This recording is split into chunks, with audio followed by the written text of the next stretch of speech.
the Trinity test had been executed in New Mexico, the people from Trinity had arrived in the Marianas, and they had with them at that particular time colored photographs of the Trinity explosion. So we got the gang together, and we showed them. We didn't use the word atomic bomb. We did not use that, but we said, okay, now this is the bomb. This is what will happen when we make our flight tomorrow and release it. This is what we're going to see. So with this preliminary indoctrination, we got into the airplane and took off.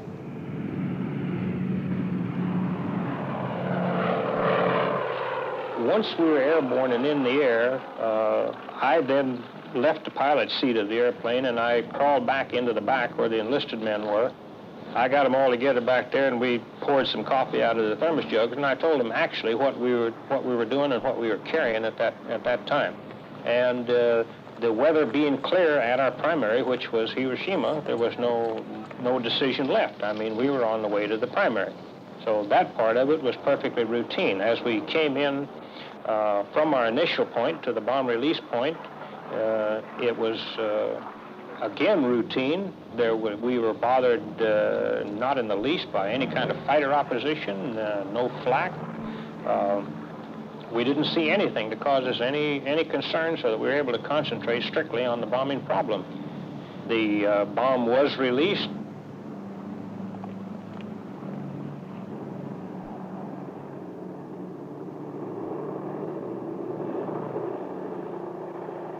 We executed our turn away as we had been directed. The bomb blast hit us.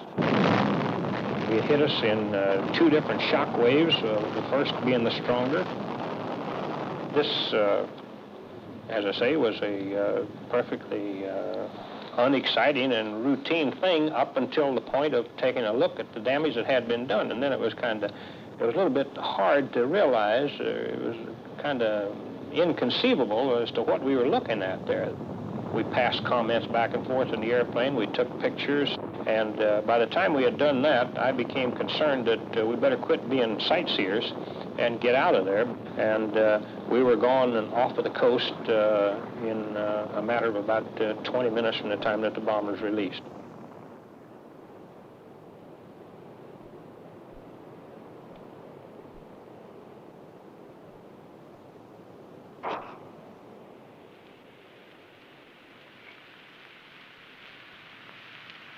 We have spent more than $2 billion on the greatest scientific gamble in history, and we have won. Having found the atomic bomb, we have used it. We shall continue to use it until we completely destroy Japan's power to make war. Only a Japanese surrender will stop us. It is an awful responsibility which has come to us. We thank God that it has come to us instead of to our enemies, and we pray that He may guide us to use it in His ways and for His purposes.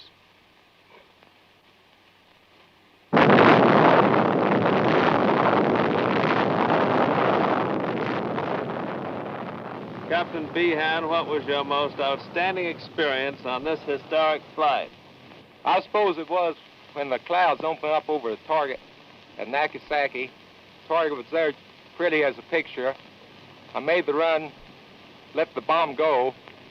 That was my greatest thrill.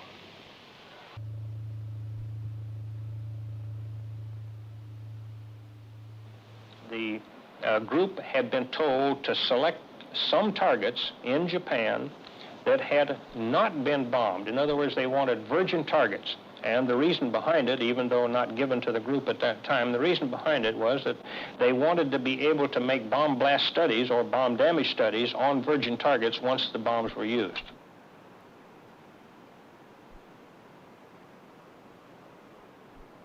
They were definitely military targets. There was no question about that. And they offered such a, well, you could almost say a classroom experiment as far as being able to determine later the bomb damage. I have been accused of being insane, being a drunkard, being everything that you can imagine a derelict to be, as a result of a guilty conscience for doing this. And as I say, no one's ever come to my defense in that regard. I look at it this way, that my part in this thing may well have been something that later or now that the U.S. government might be looking at somewhat with a guilt complex.